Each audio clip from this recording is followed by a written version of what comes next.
She's coming with me now. Is this on in the room? Can you guys hear me? Oh, there we go.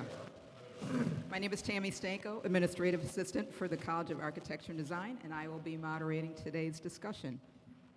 Welcome to the College of Architecture and Design at Lawrence Technological University, and to those joining online through our YouTube channel, we appreciate you tuning in. Before I continue, please silence your phones and close your laptops. Thank you. An important announcement for freshmen, this lecture is included in the University Experience and Engagement Passport program. To get a digital stamp, scan the QR and fill in the form. Do you remember when we started? At Lawrence Technological University's College of Architecture and Design, we focus on how design is evolving, especially as new technologies and changing professional practices reshape what designers do and how they do it. COAD is home to degree programs in graphic design, product design, including a concentration in mobility, game design, interior design, and architecture, along with our Master of Arts in Design and Technology. Okay. Across these areas, we pay close attention to emerging tools, industry workflows, and the cultural forces shaping the built and design world, so our curriculum stays relevant, rigorous, and future-facing. Our Design by Technology series is one way we do that, inviting leading voices into conversation to expand how we think about architecture and design today and where the fields are headed next. Upcoming Design by Technology series events include OCAD University Dean of Design, Leslie Ann Knoll, on Thursday, April 7th. This talk explores how design thrives in spaces of uncertainty and interconnectedness.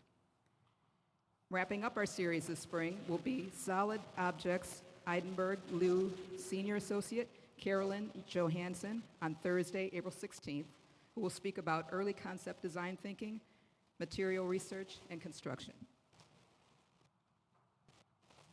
Both events will start at 12:30 p.m. Please visit our events page or Experience Passport web pages to register. Today we present Stories of the Affleck House, bringing together the voices and experiences of some of LTU COAD's distinguished architecture alumni, faculty, and staff to share our personal and professional connections to one of Frank Lloyd Wright's most celebrated Usonian homes. Afterwards, we will take questions. Because we have a lot to share with you today, I will keep my introductions brief, which is challenging because all of my colleagues are so accomplished in their own right. Pun totally intended. Please help me welcome our panelists. Dr. Dale Allen Geyer, COAD Associate Chair of Architecture and Professor, Architectural Historian, and author.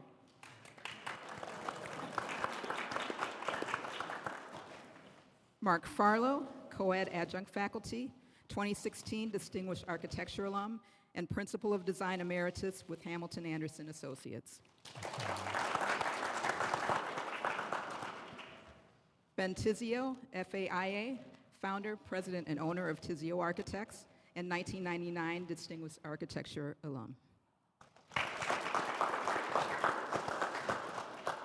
Frederick F. Butters, FAIA Esquire, principal attorney, licensed architect, and 2003 Distinguished Architecture alum.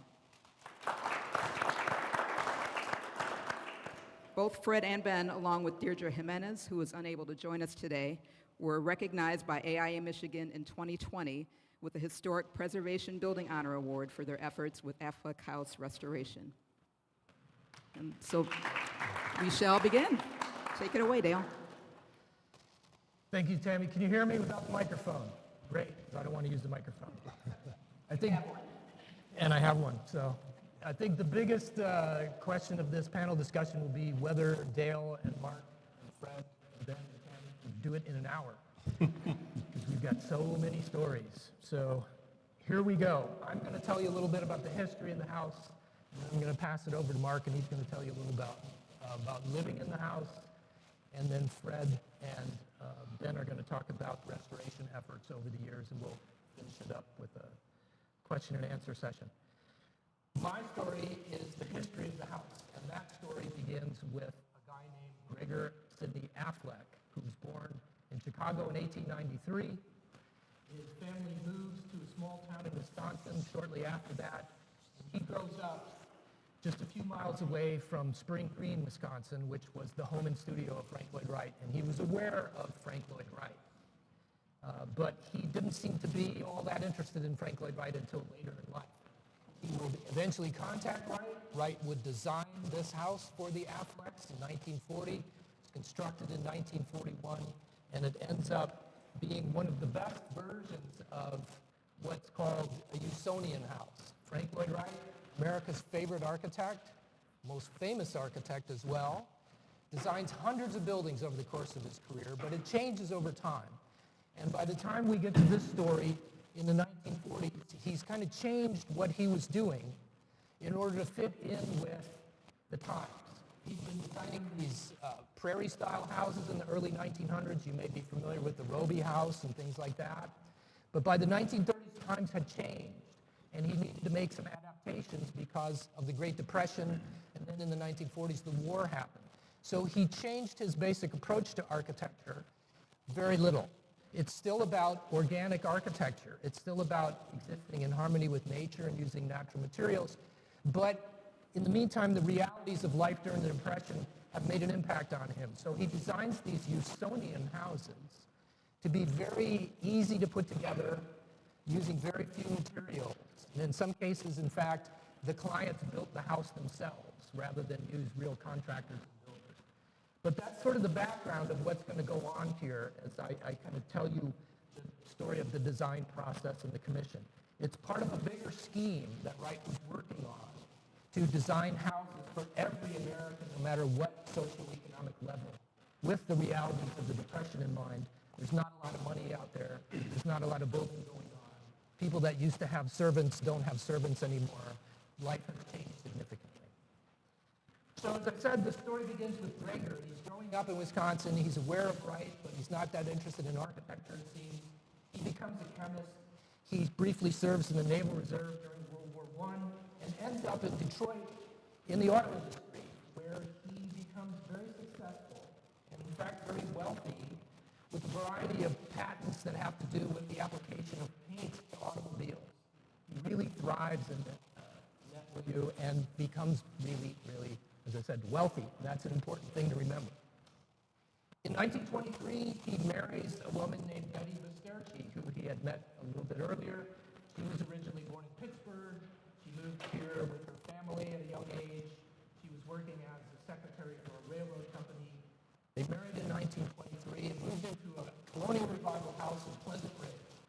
In 1925, they had a son, confusingly also named Gregor, with a different middle name. So I'll try to keep them straight by referring to young Gregor, the son, and Gregor, the father who commissioned the house. But we'll see how it works. So they're living in their Pleasant Ridge house, and they're raising a family, and everything's going well. But in the mid-30s, it seems like Gregor, the father, gets bitten by the Frank Lloyd Wright bug. And suddenly, or maybe not suddenly, he wants to have a Frank Lloyd Wright house.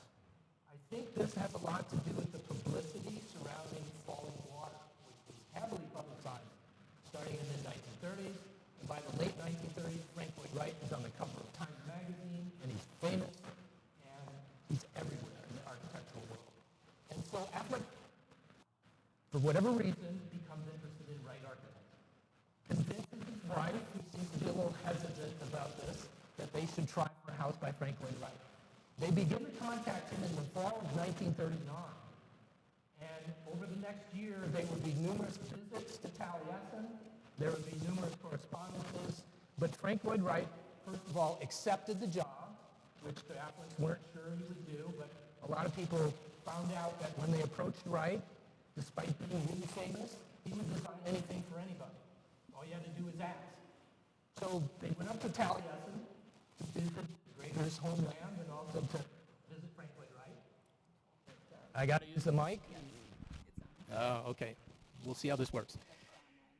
And so he agrees to design a house for them, but he designs it in an unusual fashion. His standard practice during this time period was, unless you're famous and really rich, like in the case of Falling Water and the Kaufmans, he designed your house from long distance. He never visited the site of the Affleck house until the house was almost finished. Never set foot on the property. What he did was he told the Afflecks what he told everybody. Find a great site. Go home and find a great site, something that has character, something that maybe has some hills, water is good, away from everybody else. Then send me all the maps and photographs that you can find. And the Afflecks did that. They found a really interesting lot about halfway between Birmingham and Pontiac on Woodward Avenue, which was a busy street back then, but there were hardly any houses out there. They got a great deal on the land. They sent Wright all the materials, and in 1940, Wright begins to design their Usonian house.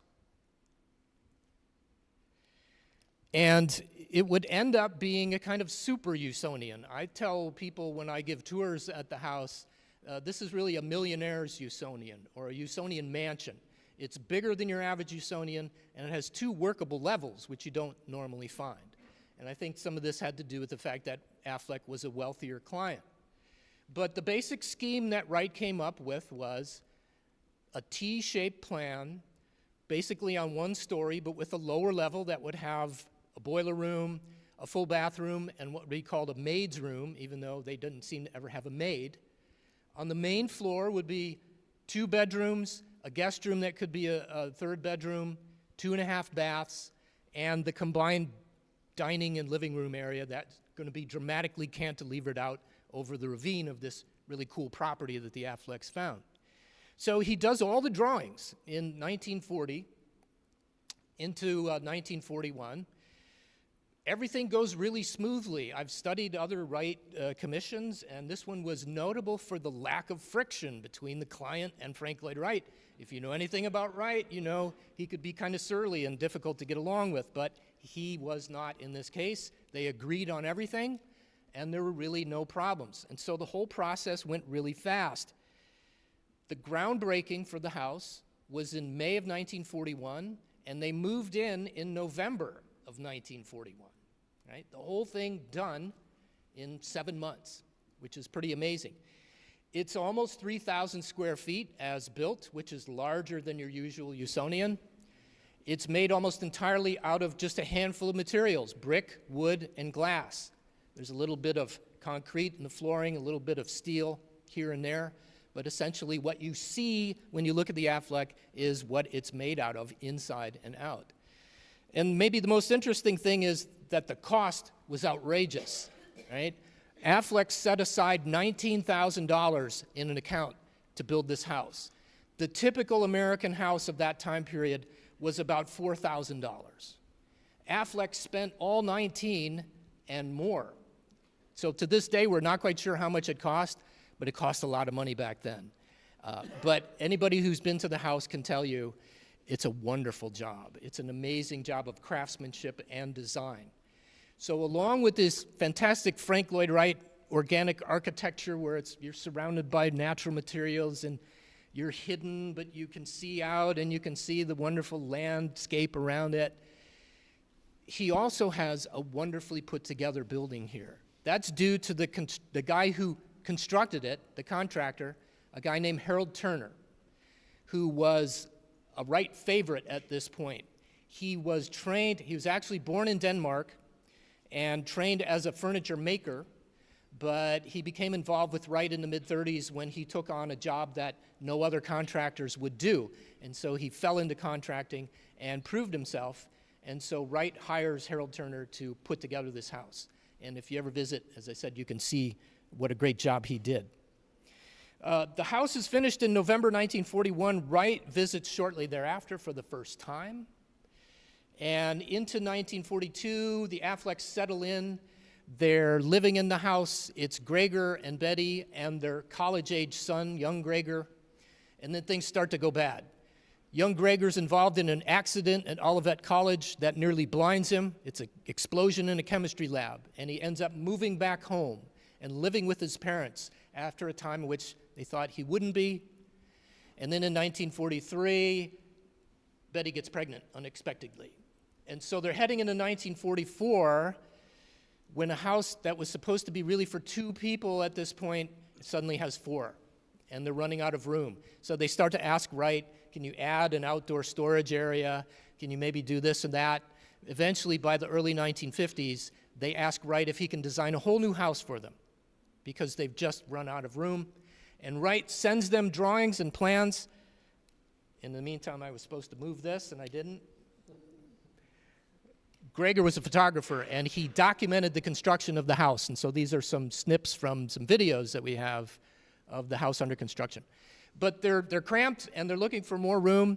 Wright sends them plans for a whole new house. He says, I'll build it up on the hill behind this one.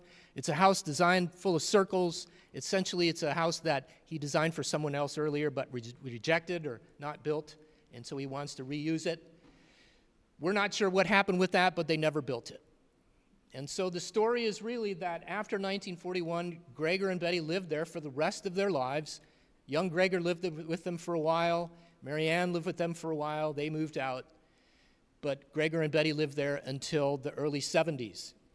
She died in 1973. He died 8 months later. At that point, their children gifted the house to Lawrence Institute of Technology, LIT as it used to be known. You probably hear a little bit more about that from Mark. And in the 1970s, late 1970s, the house started to get recognized. It was put on the Michigan Register of Historic Places, and in 1985, it was added to the National Register of Historic Places. And ever since then, we've owned it, taken care of it, as you will hear about in all kinds of ways. And so that's the nutshell history of the house. I've already taken more time than I'm supposed to, so it's a bad start. But if you want to learn more about the house, please, I encourage you to come out and take a tour at some point. We have great tour guides. They will tell you all that you ever wanted to know about the house, and it's just really nice to be there. So with that as a kind of starting point, and another slide I didn't talk about, I'll turn it over to Mark. Thank you, Dale. I didn't take any notes. Is there going to be a quiz? Yes. Shoot. Need that. So as soon as you started talking about the 1970s, which is about as far back as my memory goes, I appreciated that and stood at attention. I have a couple of slides here that I'm happy to share with everyone, but I'm only going to talk about two of the images here. How many of us have seen the house in person? This is really terrific. For those of us that have not seen it, please sign up for a tour. We have those on Saturdays coming up in the spring and the summer. It's well worth your time. It's well worth the visit. We have some excellent docents, as Professor Geyer mentioned, that will give you a very informative tour. And I usually am loitering out there as well, so if you see me, you can stop me, and I can give you my version of the house as well. And how many of us are second-year architects here? Okay, great. Mo is got to get carded for that, actually. So in 1977, and many of our third-year and fourth-year students have heard versions of this story, and I only have a few moments to convey it, but I had enrolled in an elective here at Lawrence Institute of Technology, which, and the elective class that I took was called Frank Lloyd Wright. It was reserved for our fifth-year students and our fourth-year students, for students that had already taken the entire architectural history sequence. And somehow I had wiggled my way into the class and started taking this 18-week session, which was a sweeping survey of all of Wright's work from the early 1880s and 90s all the way to the 1950s and early, late 1950s. And I was enjoying the journey that we were taking with Professor Benson. He inspired a group of our second-year classmates to drive out to Falling Water.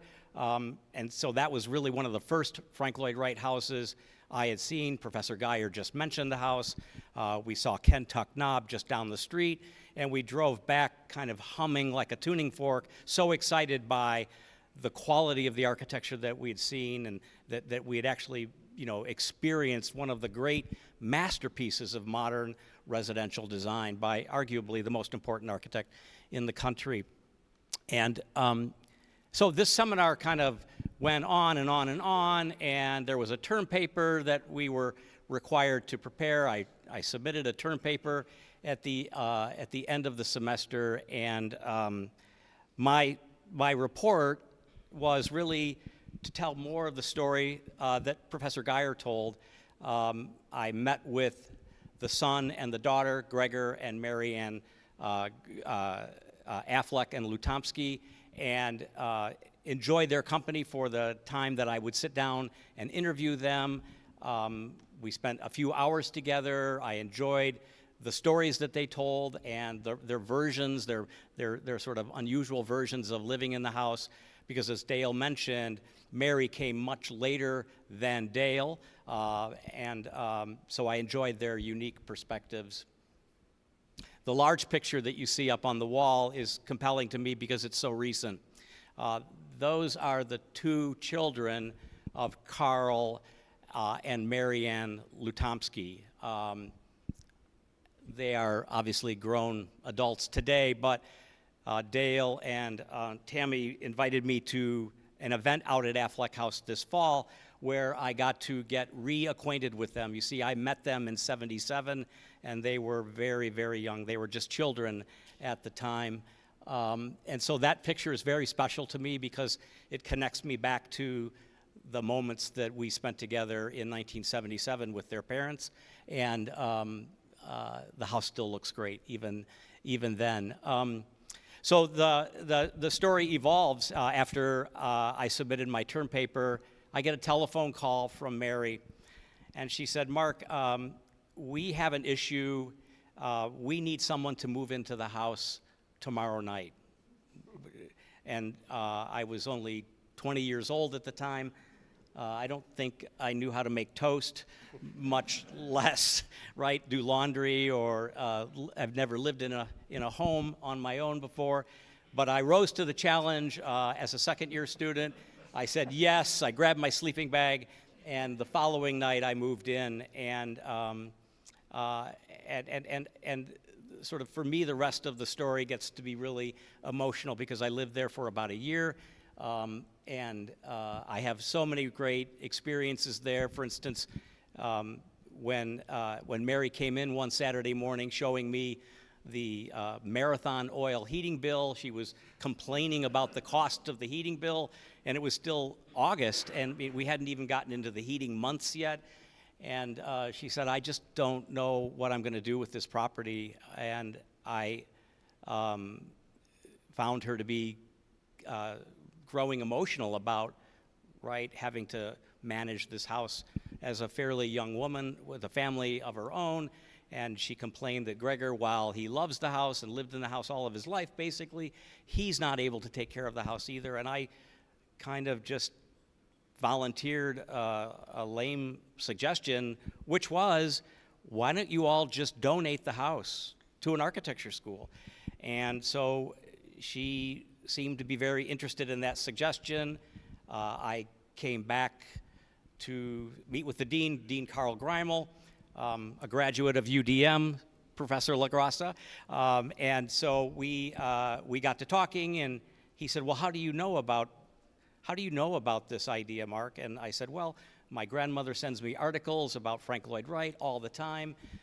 The State University of New York owns the Martin House properties there."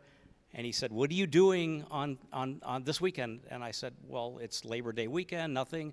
So we hopped in his car and drove to Buffalo, spent the night at my grandparents' house, toured all of the Wright properties, toured a whole bunch of other wonderful things going on in Buffalo.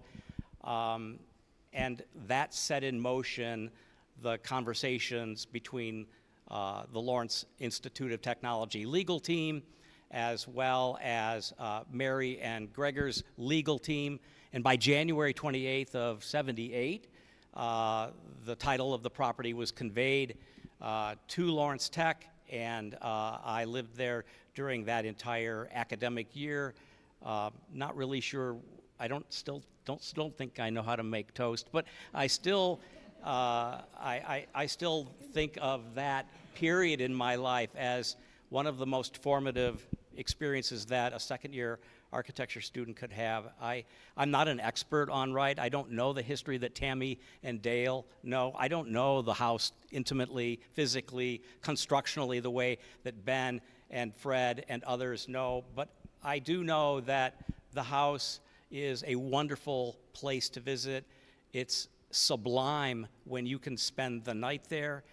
So if you have a chance to do that, please consider saying yes at all costs. I think one of my favorite moments, I had been working late. Cormac will appreciate this. I had been working late in the studio, which is the bedroom that Mary had next to the loggia. I didn't pull an all-nighter, but I had worked late. I hear a knock on the door at 8 o'clock the next morning, and there's a Greyhound bus with a bunch of men wearing cameras around their neck. None of them spoke a lick of English. They knocked on the door, and they tried to convey to me that they really wanted to see the house. And I rubbed my eyes from the sleep and gave them a tour. They literally ran off the bus, ran through the house, and 12 minutes later, they ran back to the bus, and they were gone. It was the most extraordinary 12 minutes of my life. But I love showing the house, and again, if you do come to visit and you see me there, I'll be happy to show you through. Ben? Thank you. Oh, I guess one more thing. There's a little picture there. My beautiful sister, Kristen, is in that picture. That's me on the far right in a brown turtleneck. That is Thanksgiving dinner 1977. So that's, Kristen and my sister Tracy and my brother Todd had Thanksgiving dinner at the house. So like you can imagine how special like even the celebrated events can be there. Thank you. As noted, I'm also an LTU graduate. I actually happened to be at the dedication of the house in I think it was 78. I graduated in 78, also from the university here. So I remember it. As Tammy pointed out earlier, I'm a Distinguished Architectural Alumni Award recipient, so is Fred, and what's his name? And so, we would receive this award, and the tradition started that the previous award recipients would take out the new award recipient to dinner. That went on for a while, and somebody at one of our meetings at dinner said, "Hey, Ben, what the hell? I mean, can we do something else for the university rather than just us going out and having dinner once a year?" I said, "Sure."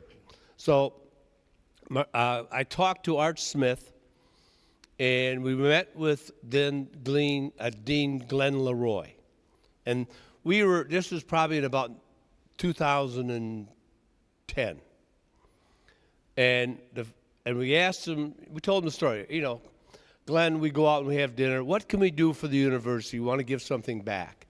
It wasn't more than a millisecond. He said, "Frank Lloyd Wright House, Affleck." And it was in a great need of repair. So we went and looked and toured the house. Beautiful house, but it literally was falling apart. The first thing that I noted was the retaining wall on the woodward side was bowed out about 2.5 inches. That, unfortunately, held the cantilever of the porte-cochere from the house. My best guess is probably about 2 years from collapsing. There were many other problems with the house. We found out through investigation that the concrete driveway had been undermined by all the water coming through. It was about 2 feet of a void below the concrete drive. And skylights leaking, everything leaking. The wooded area was terrible. Nobody kept it up. So we ended up forming a committee, and we put together a budget. The low end was $750,000. The higher end was like $2.2 million. Okay, where are we going to get the money? Well, I made the suggestion, well, you probably could get 10 architects and we'd have it paid for. We just won't take a check for a month or something. Then we could pay for the whole thing, $2 million, you know. That ain't gonna work. So I put together the committee, the team to work it out. We ended up looking at a lot of volunteer work, not only from us, from the community. So I ended up taking on some responsibilities with some of the, I grew up in construction. I used to go out to the job site on the weekends with my father when I was 10 years old. So I knew a lot about construction. One of the first contacts I made was with the Masonry Contractors Training Center. There was a master mason by the name of Tom Ward that was there. And so I went and contacted him. We went and toured the house. He says, yeah, Ben, you got a problem here. We got to fix this. I said, yeah, I know. How can you help? I said, well, I'm a volunteer, so if you buy me the materials, I can get the crews to restore the house. So that's what we did. I remember one weekend I went out there, one weekday, and he had 8 master masons restoring the masonry on the outside of the house on one day. Huge amount of work got done. The long story short, we ended up spending, I think, about $350,000 that we raised, especially thanks to Fred. He raised a lot of that money. So the first task for me was to stabilize that retaining wall, tore it out, had to rebuild it from the ground up, literally.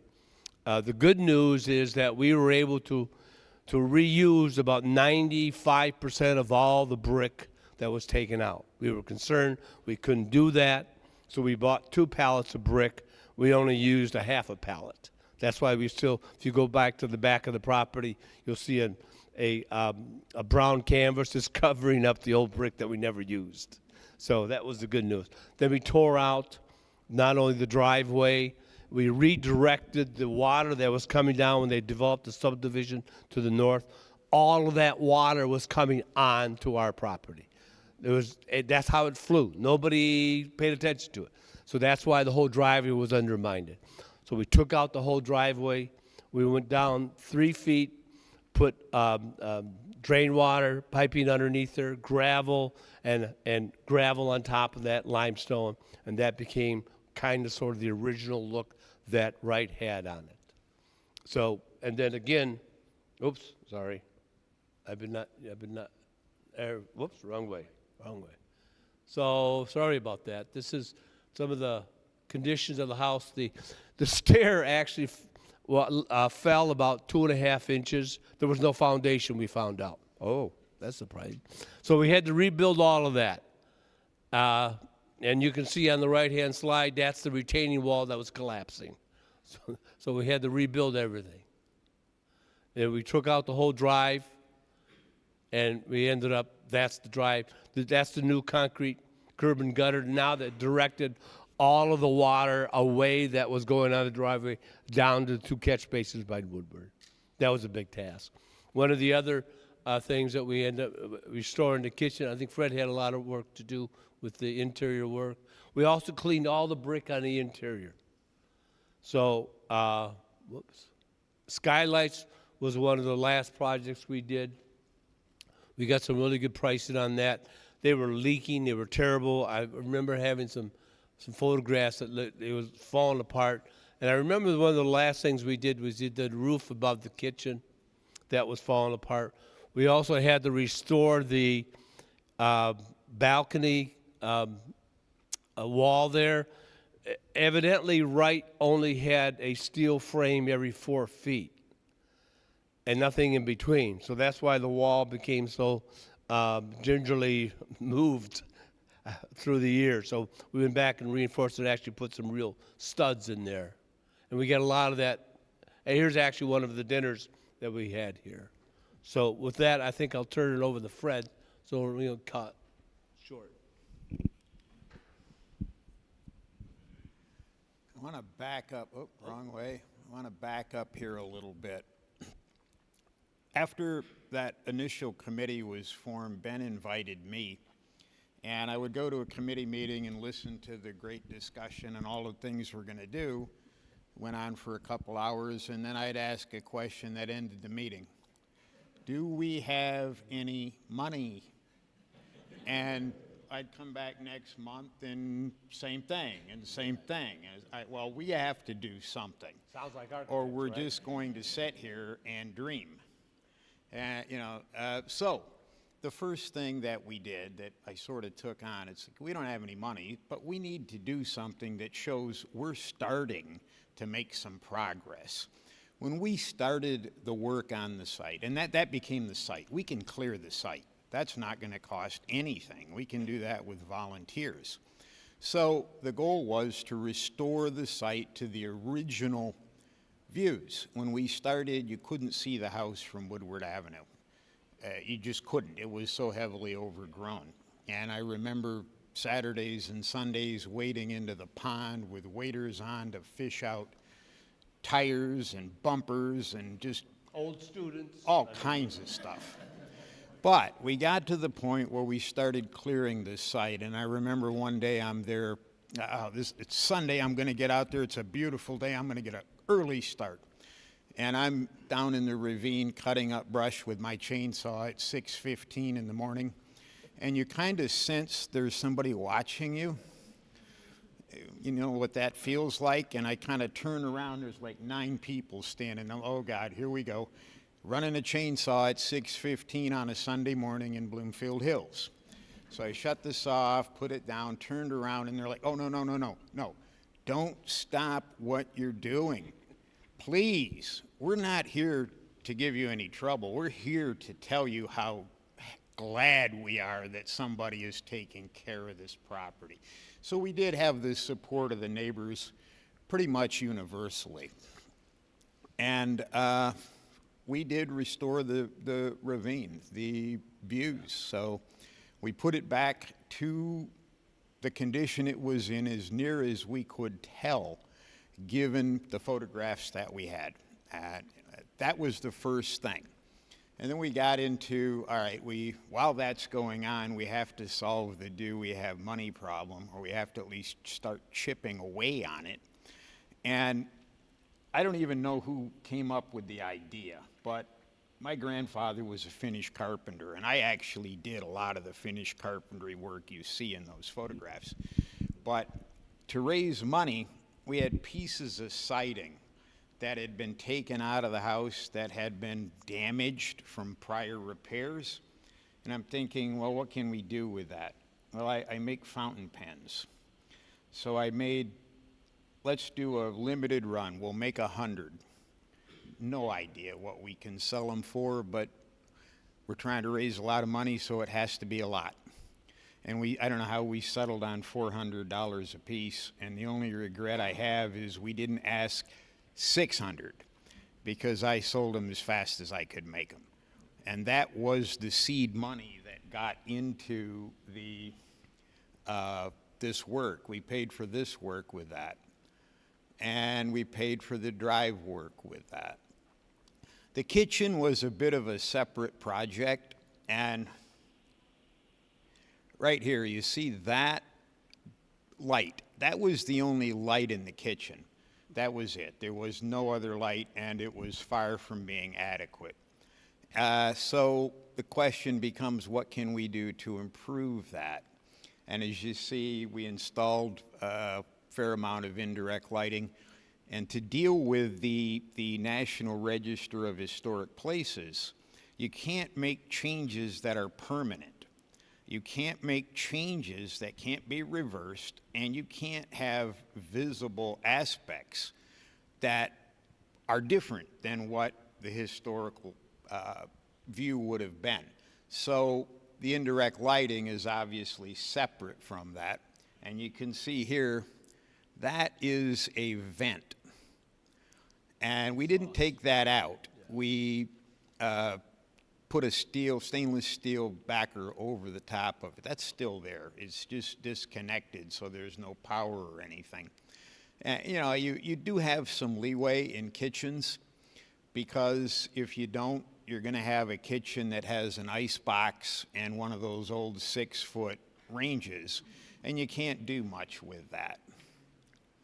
So that's how it looks now with the indirect lighting. And we say make fun of that being the only light, but understand when in the 40s, when this house was built, you didn't linger. When it got dark, you went to bed. You did your cooking while the sun was up, and you didn't do receptions and dinners like we wanted to do. And the whole goal was to make the kitchen amenable to support receptions, dinners, that kind of thing. And it's very tight, but it does work. The skylight project Ben talked about, and then some of the miscellaneous projects. I said I did a lot of the interior carpentry. You can see in this photo, that was a box that contained these individual downlights in the soffits, and they were all in very bad shape. They were broken up, and so I took them out and rebuilt them. But in the course of doing that, they were all like this. You can see right there. That piece of cypress is charred about halfway through. And what was happening, I speculate, is people were putting bigger wattage bulbs in those downlights to try and get more light out of them. And it did create a pretty dangerous situation. One of the other things that we have done is completely converted the entire house to LED. Yeah. So, now the bulb in that downlight, after it burns for 6 hours, I can grab right a hold of it. It's not even warm. And it's 100 watts. And it's burning, 9 watts or whatever. So, that was a huge improvement as well. And as I said, we wanted to make the place amenable to dinners. One of my degrees is in culinary arts, and I set as a goal for myself to be able to cook dinner for 16 out of that kitchen. And it's crowded and it's difficult, but you can do it. And there's evidence of having done it. So I think we achieved the primary goal, which was to at least put things into a condition where the space is amenable for use. It can be used for things again without all of the difficulties that of course, we had previously.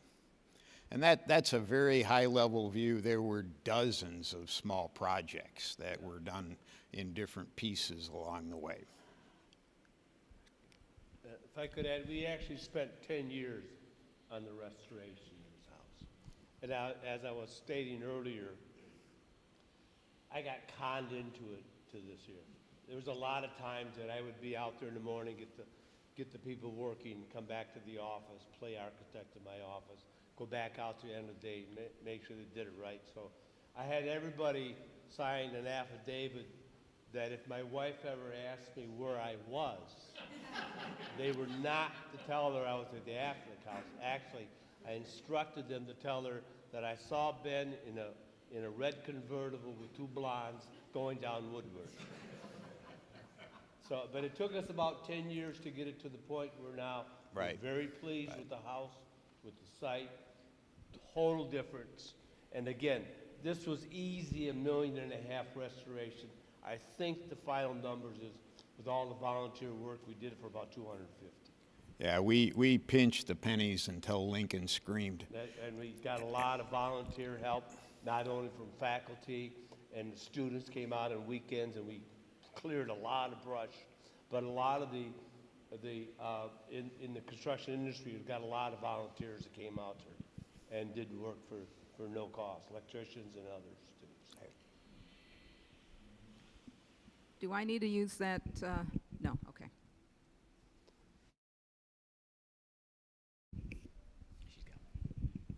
So enter the person who is not trained in architecture and design, though I've always had an appreciation. So much of what I know about Affleck House I learned from the people on this panel, so thanks to all of you.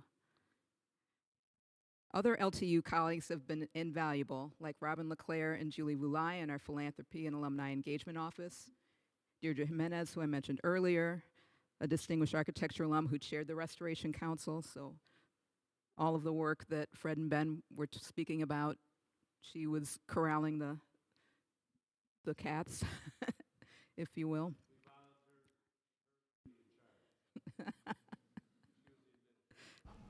and Brian Raymond, who maintained the house for 20 years. Most of the rest of my education about the house came from one of our original docents, Harvey Ferrero, who we lost last year.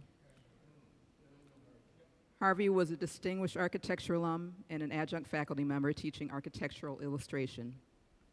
He had an amazing laugh and the best stories, which he shared generously, and which included ones he got directly from the source after traveling out to the house from campus in the 50s with his classmates and meeting Gregor Affleck in person. When you take the Affleck house tour, be sure to ask the docent to tell you about when Frank Lloyd Wright spent the night. So what are we up to at Affleck House these days? As a result of the astonishing work of our Restoration Council that Fred and Ben have just shared, which encompasses myriad hours of donated or discounted labor, plus in-kind donations and gifts, we are able to utilize the house as a living, breathing place, a house museum plus. We have seasonal tours on third Saturdays, which start back up in May. We also offer private tours on dates outside of those, which could be for individuals or for groups like the AIA Detroit Emerging Professionals, who came and saw us a couple of years ago. And Ben came out and helped explain all of the work that he and Fred just were talking about. And the Frank Lloyd Wright Building Conservancy, to name a few. Guiding those tours are our volunteer docents, who are fantastic storytellers and are knowledgeable both about Affleck House and Frank Lloyd Wright. They do a wonderful job of weaving the stories of both together. Oop. I lost my notes. Oh no, those are other notes. Anyway. Lost my notes. Maybe. Oh, there we go. You can hear for yourselves when you join us for a tour. One of the happy surprises for our visitors is finding out they can actually sit on the furniture. Each year, our Integrated Design 1 students visit the house and learn about its history, in addition to preparing a response to an assignment. We welcome other university and high school students, with several instructors returning annually with their groups. We are proud to continue to offer these educational opportunities. With the house being in livable condition, we thought, what if we offered to host guest lectures for an overnight stay? Many have taken us up on this offer and have gotten to enjoy being surrounded by nature while being wrapped in the house's cozy embrace. Juan Miro, who visited a couple of weeks ago, completed this stunning sketch during his stay and wanted to share it with us. His work is installed in the gallery currently. When lecturers stay at Affleck House, we invite a small group of students and faculty to join them for dinner, which always leads to wonderful moments of connection. Aside from tours, student visits, and guest lecturer stays, we have hosted events like retreats and industry presentations. For one of those presentations, we were asked to transform the house from this to this, which was pretty stunning to see the house with absolutely no furniture in it. And finally to this, a showcase where the company displayed all of their car paint options for the next 5 years. We have a group of dedicated volunteers, including some master gardeners who work on the site's landscape every other week during the season, helping the house maintain its curb appeal while focusing on native plantings and offering wisdom about projects like converting the existing swale, which we see right here, to a bioswale to better manage stormwater. Stay tuned for details on that.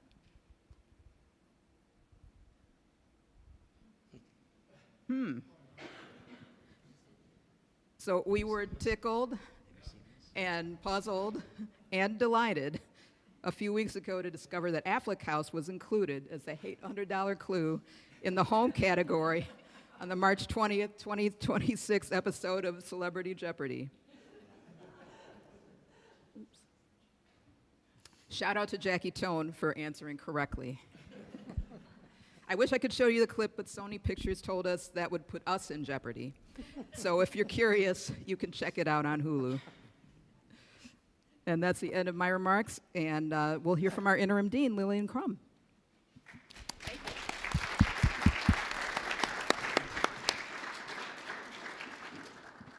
Hi, thank you so much to all of our panelists and to these amazing stories that you shared with us. Hello to everybody who is tuning in virtually as well. I'm going to be very quick. So my name is Lillian Crum. I'm the interim dean for the College of Architecture and Design. And the stories that we gathered here today of design and dwelling and of devotion remind us that a house is never just a building. It's a record of Frank Lloyd Wright, who imagined it, those who inhabited it, and those who worked incredibly hard to see it endure. And the Affleck house is endured because of that care. And its future also depends on the same kind of commitment. That commitment is taking concrete form. So the Donley Affleck House Maintenance Fund was established to ensure that the preservation and maintenance continues with sustained attention that this kind of house demands.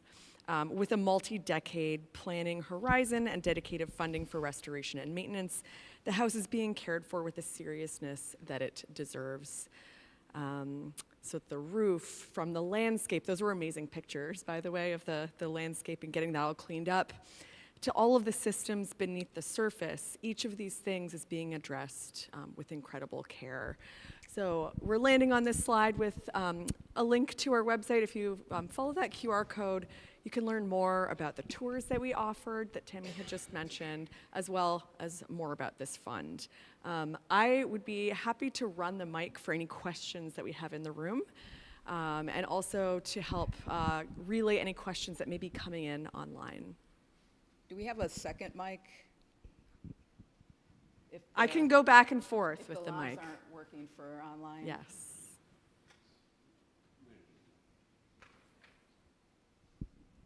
All right, first question back here.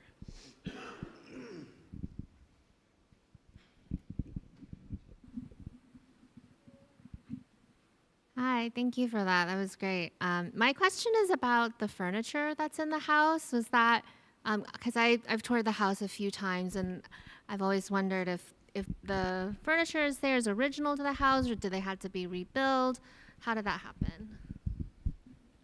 So you'll have to repeat the question, Lillian. Oh, So the house actually only had the individual segmented furniture pieces that configure into the banquette and the dining room table. And it actually looked, and a couple of the little side tables, it actually looked fairly empty, like in the one picture that you just showed a moment ago, Tammy. Sophie, you will appreciate this, I hope. I had just made my very first Knoll purchase in '77, and I bought the Vasily chair from Knoll, and so that was in the master bedroom where I slept. And I felt like that was like an appropriate setting for that sort of piece. But the furniture was all built in. It was all plywood, all simple construction, and fairly gently worn by the time I arrived in '77. I'm still struck by how flexible and convertible that idea for furnishings is there, because it still works fairly well, as you know. But the house was essentially empty, Sophie, when I moved in. If I could add, Deirdre Jimenez, she actually chaired that interiors portion of the work. All the furniture you saw there, it was refinished, the wood furniture, and a lot of the cushions and fabric was deteriorating and falling apart. She was able to find some very close matching wrappings on the cushions and everything else, and that all that was done, including the bedrooms and everything else. So she did a fantastic job of bringing that whole interiors together. So there's a lot of time spent on that as well. And the cushions that you see in the photograph are very close to the original color. For the longest time, there was sort of this vanilla cream color, and that was not original. Those covers were removed, and they are stored. We do have them, so we don't throw things away that we take out or replace. We do have those covers, but what you see is very close to the original. And we did look at one point at reconstructing the dining room table, which is, I believe, the only piece we don't have. And we had a plan for it, but it's not happened, at least not yet. And as it is plywood furniture, but I did some restoration on it as well. It's unique plywood. It's not plywood like we think of plywood with multiple plies. It is a large ply of hard wood in the center with a veneer ply on each side. Was Frank Lloyd Wright as specific as picking out the upholstery, or did he leave that to the homeowners? I can't hear the question, please. What about who selected the upholstery? That I think Wright designed all that furniture. Right, yes. I know the cost of the house was $19,000 in back in the 40s. I converted that for inflation, and the number I got 18 months or so ago when I did it was $328,000, which obviously you could not replicate it for that. My understanding, I don't know this, but my understanding is the design of the furniture was an additional $10,000. And that was a right thing. He would design the house and then he would want an additional contract to design the furniture. Hi. Many years ago, I had the good fortune to do a holiday celebration with my colleagues here in the college. And it was winter, and we had a beautiful raging fire in the fireplace. So 2 questions. Did you intentionally not show any photographs of the fireplace there? And the second question is, any plans to restore it? Let me answer that. One of the tasks that I took on was the restoration of the finishes of the interior. And with Tom Ward, with the masonry, there's an actual applied chemical that you put on the brick that's safe and that you can peel it literally off, and it takes all the surface residue off. We did that twice, and including the fireplace. It was extremely dark before. We took it to the limit of twice. We did not want to do it a third time for concern that we might damage the actual surface of the masonry. So we stopped it at that. Wright used the fireplace all the time. That back wall was almost black when we got there. So we did the best we could with that without interfering with the integrity of the surface. You don't use the fireplace? So We don't use it. It can be used, but we don't use it. Oh, okay. Yeah. Yeah, probably can't use today's standards. I mean, I think the opening is up close to 6 feet high. Yeah. There's no screen. There's no damper. It's just, it's right. We got a great question from online. Yes. And it's asking about a particular night where Frank himself showed up Yes. and asked to spend the night. Do you Anyone remember wanna that take that story? on? I remember Harvey telling the story. Evidently, Wright came to Cranbrook for a presentation. And so he was there presenting. And then Mr. Affleck heard a knock on his door about 2 o'clock in the morning, I think it was. And he looks outside and there's Wright. He walks into the house. He says, "You got to put me up. I can't stand that serenading talking anymore. I left this house," because he was staying with them. He says, "You got to put me up for the night." Harvey first, that's a true story. Do we have any other questions? Sure. Do you remember back, I'm going to give this to you. So in 77, okay, when I was there, Did you guys close the kitchen off a little bit to the right of the stove? Because wasn't there an access to what I remember as a 10-year-old, like a tunnel to the laundry room or something like that? Okay, okay. In the picture, it looked like you guys put a. Wait, no, if you notice I guess there was a cutting board. That's what split it was. out, Okay, that's okay. And the stairway, I think, is 2 feet wide, if that much. That's still all there. Matter of fact, the treads on the stairs going down is the original linoleum, I think it is. Because you would go outside to do laundry, or you could use the tunnel. Or go through the tunnel. Yeah. We used to go through the tunnel. We had a rope and tackle. I remember that. Yeah. I could actually crawl through there, I've done that, yeah. but you would load your laundry into the basket and then use the Send pulley it. to bring it forward. Right. Or you walk outside in the wintertime and, Yeah, yeah. it wasn't really very convenient, but those are, that's the story of inconvenience relative to Affleck House. I think probably all of his houses Oh, have yeah. one of those anecdotes, which makes them kind of charming.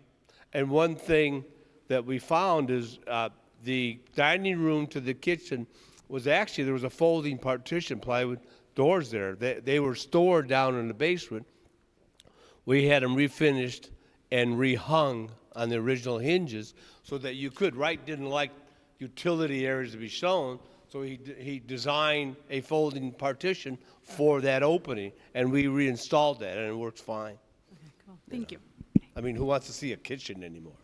Good. And I think we have time for one more question. It was just a follow-up on your question, because I similarly was wondering about this basement situation, which when we had the tour with Professor Farlow, there was some discussion around, was that intentional? Like, why would you have a tunnel to get to one side or the other? And I wondered, historically or through the construction research and reconstruction, did you find evidence of like maybe a change during construction, or why would that? Original. I don't know why. Intentional. It's intentional. For people who don't know what we're talking about, in the basement, there's a tunnelway that's about 4 feet tall and raised up about 2 feet off grade that connects the workroom with the rest of the basement, and it's not in any drawings that we've found.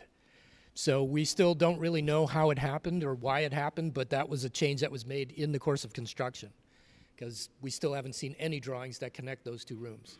It's a mystery of the house, but there are theories. Guess is that in order to get to the laundry room, you physically had to go out the stairs and use the door. I think at some point during construction, Mrs. Affleck says, no way. And so that's why they probably added the tunnel. It's all original construction. That could well be, but my question would be, there are pipes in the ceiling of the tunnel that serve the underfloor heating system that somehow had to get from the base equipment into the bedroom wing, and without the tunnel or something like that, you couldn't do it. So I think the tunnel is a pipe chase. I think it's a Harold Turner. That's what I think it is.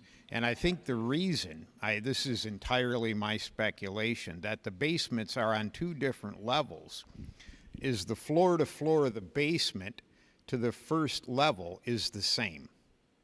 Because on the bedroom wing, you go up 4 steps, so the basement is up 4 steps. It doesn't make sense, but I think the tunnel is intentional. I think it's a mechanical chase. And I think we have our final question right here.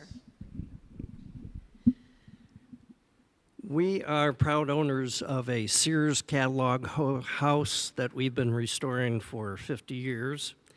And you mentioned something about the cost of the Marathon oil bill that was presented to, I think, Mark here when he first started living in the house. What did you do to handle those problems, such as, I noticed the skylights, which is probably a single pane of glass. You probably had no insulation. You probably had a heating system that was probably fairly antiquated. How did you solve those problems? Well, I mean, the bill that day that Mary had her kind of emotional breakdown with me was $383 or something like that, which to a 20-year-old seemed like a preposterous amount of money given that it was only August and we hadn't even run the furnace yet.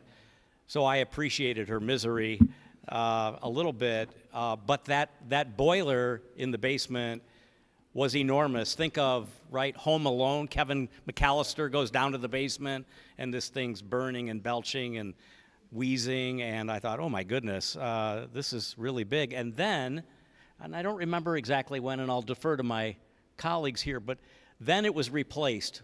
It was cut down and replaced with a smarter sized unit that's much more efficient than the beast that we had in the. That's right. So yeah, it became more efficient, I guess. Right. But like we had heating oil delivered to the house into a giant vessel under the concrete slab, under the cantilever by the side door, right, to the kitchen. And there was actually a cap that Yep. you take off, and they would force the oil down through the hole into the tank in the basement. And the glass and the insulation. The glass on the skylight, we replaced all of it as insulated glass. The majority of the glass in the house is original along with the frame. There are several windows facing the porch. I think on the northern end they were replaced, but the rest of the glass is all original. And we did look at that as an energy upgrade, but the problem we ran into immediately was it would change the profile of the casings to add a thicker piece of glass, and that would change the aesthetic. And on the mechanical system, it's a bit odd. We think of in-floor heating as pipes in the concrete. That's not what it is. The pipes are under the concrete. And we left that alone, honestly, because it's functioning. Don't mess with it. Don't do something and start creating problems. But I had a friend who worked for Balthazar Korab, and we did interior shots in the house in the middle of January. It's like 5 degrees outside, and you can walk around in your socks. It is not efficient by any stretch, but it is incredibly comfortable. Thanks, everyone. All right. Hang on. Clearly so many stories to share about the house. It's hard to fit it into just an hour, so I propose this may need to become a series that we run where more stories can be told. But I want to thank all of our panelists today for coming together and sharing all of this insight over this afternoon. So thank you so much, everybody.